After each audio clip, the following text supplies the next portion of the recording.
Assalamualaikum warahmatullahi wabarakatuh. Hamdan wa syukron lillah. Assalatu wassalamu ala rasulillah. Salam tilawah semesta. Di dalam ilmu makrifat, kita harus betul-betul menghayati dan mentafakuri secara jernih, karena jika kita benar-benar menghayati secara jernih, kita akan merasakan terkejut yang luar biasa, karena kami setelah mengetahui pentingnya ilmu makrifat, ternyata kita semua manusia yang ada di dunia ini, kita semua sudah mengalami persaksian terlebih dahulu, sudah makrifat semuanya terlebih dahulu. Cuman sekarang kita kebanyakan lupa lagi terhadap persaksian tersebut, persaksian kepada Allah, sehingga kita tidak tahu dan lupa lagi, tidak mengenal atau jauh dari Allah Subhanahu wa Ta'ala. Sahabatku, sahabat tilawah yang kami hormati, ini pentingnya ilmu makrifat. Ini ada di surat ke-7 Al-A'raf ayat 172. Allah telah berfirman yang berbunyi Bismillahirrahmanirrahim. Wa id akhadha rabbuka min bani Adam min dzurriyyahim dzurriyyatahum wa asyhadahum ala anfusihim alastu birabbikum qalu bala syahidna an taqulu yaumal qiyamah inna kunna an hadza ghafilin, yang artinya, ingatlah ketika Tuhanmu mengeluarkan anak Adam, menciptakan anak Adam dari sulbi. Mereka mengambil kesaksian terhadap jiwa mereka, seraya Tuhan berfirman, bukankah aku Tuhanmu? Mereka menjawab, ya betul, kami menjadi saksi, syahidna, supaya kamu nanti pada hari kiamat tidak mengatakan sesungguhnya kami orang yang lalai, tidak diberi peringatan tentang hal ini. Nah, ini sahabatku, sahabat tilawah semesta semuanya. Di dalam ayat ini, jika betul-betul dihayati, ditafakuri secara jernih, tentu kita akan merasakan terkejut dengan ayat ini, karena ini ayat menggugah hati kita. Di dalam ayat ini Allah memberitahu kepada segenap manusia yang ada di dunia ini, sebagaimana firman Allah, manusia yang ada di dunia ini ternyata semuanya sudah dipersaksikan terlebih dahulu kepada Allah sebelum manusia lahir ke bumi ini. Hadirin sahabatku semuanya, dipersaksikannya ini waktu ibunya. Nah, ini ada di hadis Bukhari di dalam bab kejadian makhluk halaman 733 ayat 9. Rasulullah Shallallahu Alaihi Wasallam telah menerangkan dipersaksikannya di alam arwah di waktu kandungan berumur 4 bulan di dalam kandungan ibunya. Nah, ini makanya suka ada yang mengadakan adat atau acara dengan nama acaranya itu sudah menjadi kebiasaan leluhur, bahkan sampai sekarang masih banyak yang memperingatinya, yakni acara 4 bulanan. Nah, ini asal muasalnya atau sejarahnya karena ketika 4 bulan itu adalah diturunkannya ruh sesudah dipersaksikan kepada Allah. Setelah ruh mengalami persaksian, setelah ruh makrifat semuanya masuk ke alam rahim di waktu 4 bulan tersebut. Nah, ini sebelum 4 bulan pun ruh di dalam cabang bayi atau di alam rahim itu sebenarnya sudah ada. Makanya dari 1 bulan, 2 bulan itu cabang bayi tumbuh. Nah, itu sudah ada ruh, cuman bukan ruh yang suci ini, bukan ruh kita yang sejati ini, atau ruh yang dipersaksikan ini. Karena ruh yang dipersaksikan ini adalah ruh kita yang sejati, yang dinamakan ruh kudsi, yang nanti akan dicabut kembali atau istilahnya dicabut nyawa, yang akan meninggalkan jasadnya kembali. Nah, ini diturunkannya di waktu 4 bulan di dalam kandungan ibunya. Nah, semua ini menurut firman Allah tadi supaya di hari kiamat jangan lupa lagi kepada Allah, agar kita nanti tidak istilahnya berdemo atau mengelak, ya, karena semuanya juga kita sudah pada tahu kepada Allah. Kenapa sekarang banyak yang lupa, jauh dari Allah, seolah-olah tidak tahu sama sekali. Padahal dahulu kita ini sudah mengalami pertemuan, sudah mengalami persaksian atau makrifat kepada Allah. Nah, ini maksud dari ilmu makrifat ini. Di video ini kami mengingatkan agar kita semua sebagai manusia jangan leha-leha, jangan terlena, atau jangan hidup ini kita melupakan Allah.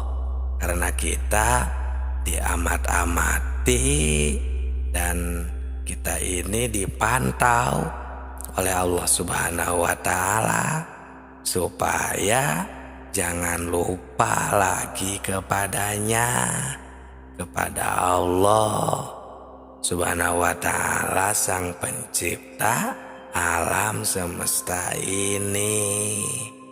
Nah, dengan hati yang jujur, kita jangan mendustai diri sendiri. Ini dari Imam Ghazali.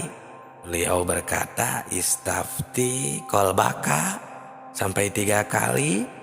Istafti kolbaka, istafti kolbaka, istafti kolbaka, wa in aftauka, yang artinya tanyalah hatimu, tanyalah dan tanyalah hatimu, walaupun orang lain memberi fatwa. Nah, di sini sahabatku, sahabat tilawah semuanya, kita harus jeli untuk mentafakuri ilmiah, ilmu, dalil, ayat-ayat, hadis, keterangan yang bersangkutan dengan perasaan, khususnya ilmu makrifat yang ada di dalam hati. Ayat ini atau yang kita bahas tadi ini akan memberi perangsang pada kita masing-masing, supaya kita, hati kita jangan ketiduran, jangan terlena melupakan Allah dengan kegiatan, dengan kehidupan. Itu sahabatku, harusnya kita ini ada keseimbangan. Walaupun kita sedang mengalami kehidupan, sedang berkegiatan sehari-hari, kegiatan ibadah, kegiatan di luar ibadah. Nah, kita ini harusnya selalu ingat juga, atau sambil ingat kepada Allah. Emang bisa, karena emang harusnya seperti itu. Oleh nafsu, oleh syaitan itu, kita sering diterlenakan ketika kita berkegiatan atau melihat sesuatu, mendengar sesuatu, agar kita lupa kepada Allah, yang padahal kita ini bisa sambil mengerjakan, melihat, berkegiatan, mendengar, apapun itu, kita bisa sambil mengingat Tuhan, mengingat Allah Subhanahu wa Ta'ala.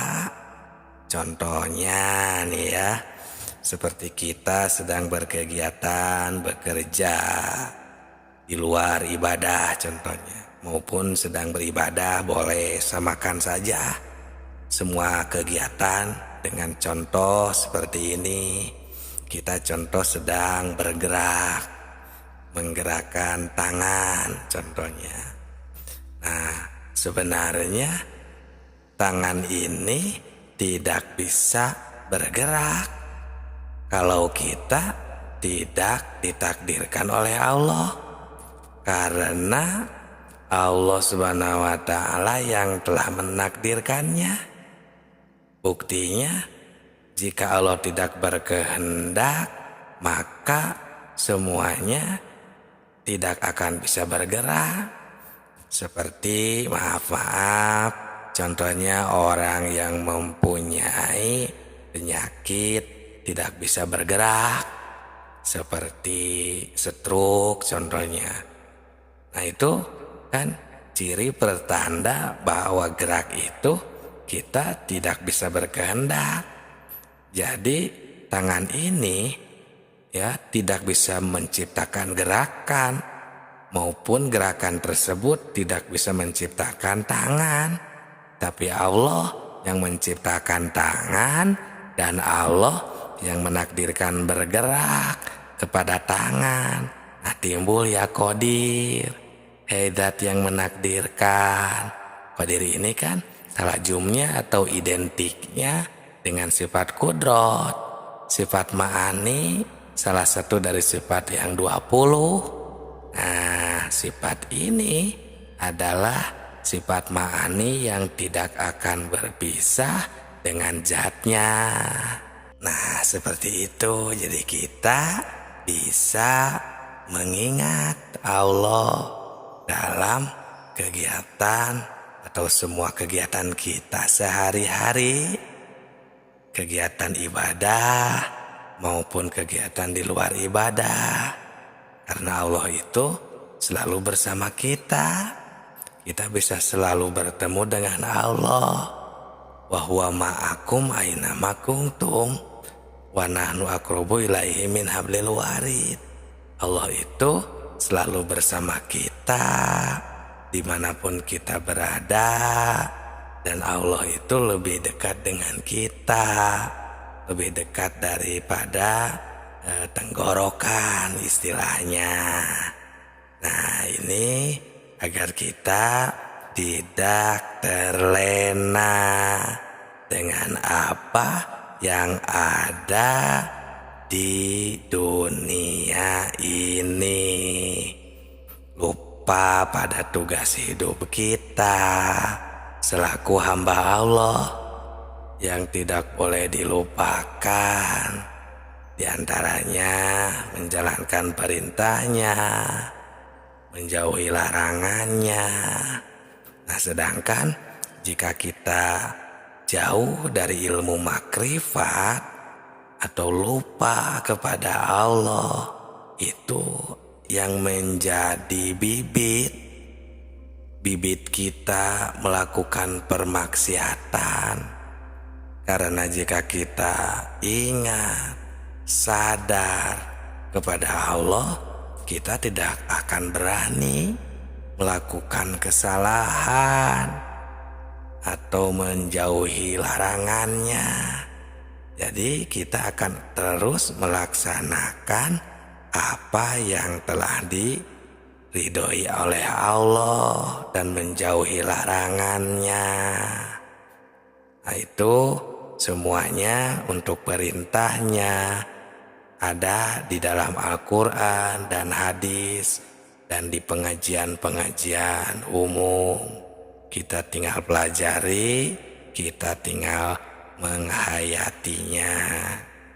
Dan begitu pun yang dilarang oleh Allah, semuanya akan banyak dibahas di pengajian-pengajian umum di daerah setempat.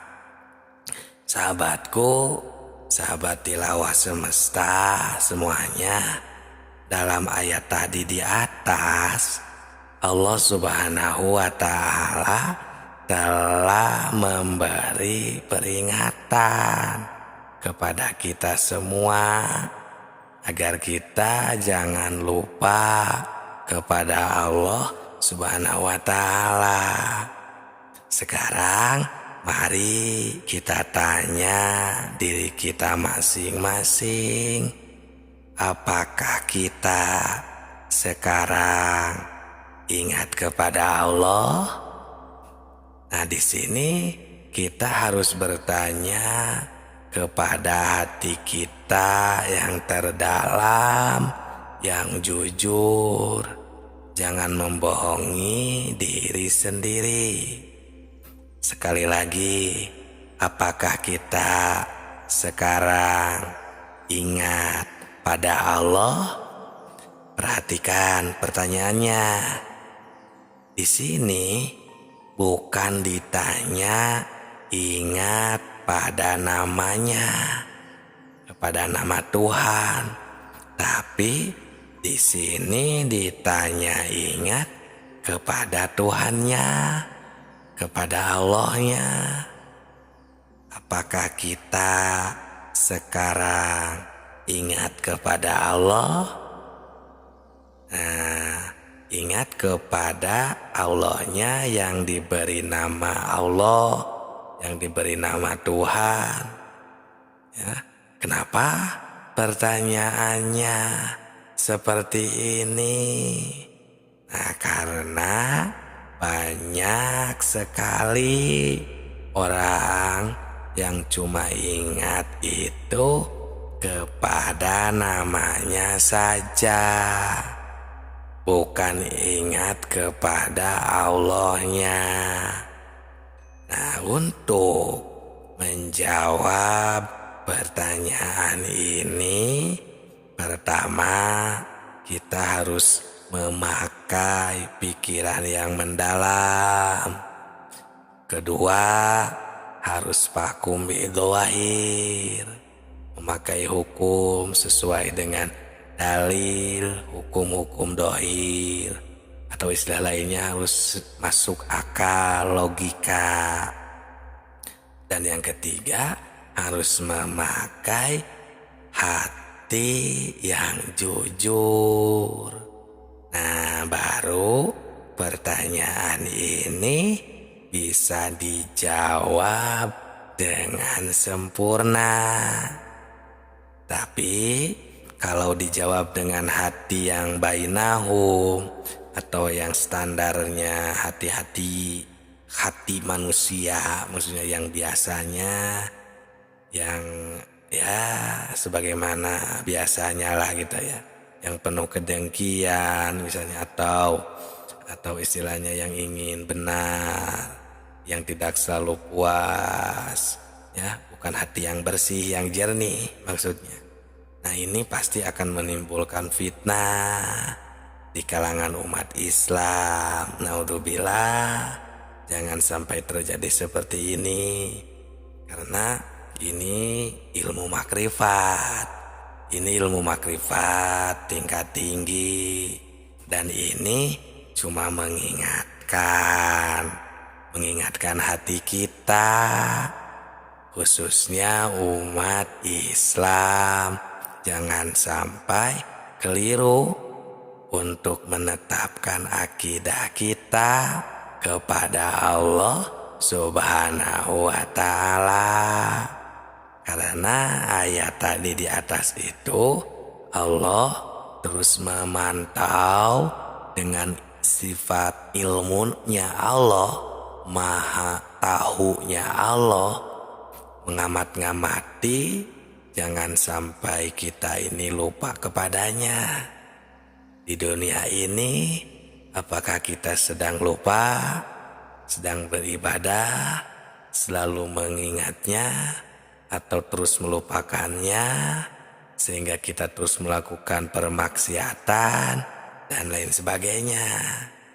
Nah, sahabatku, sahabat tilawah semesta semuanya, banyak sekali sebenarnya ayat-ayat yang menyuruh kita jangan sampai lupa kepada Allah Subhanahu wa ta'ala. Seperti di dalam surat ke-33 ayat 41, Allah memberi perintah, ya ayyuhalladzina amanu dzkurullah dzikron katsira. Hai orang-orang yang beriman, ingatlah kepada Allah dengan sebanyak-banyaknya ingat. Seperti itu. Terus ada lagi di dalam surat ke-7 ayat 205, Allah Subhanahu wa ta'ala berfirman, wadzkur rabbaka fi nafsika tadarruan wa khifatan wa dunal jahri minal qaul bil guduwi wal asal wala takum minal ghafilin.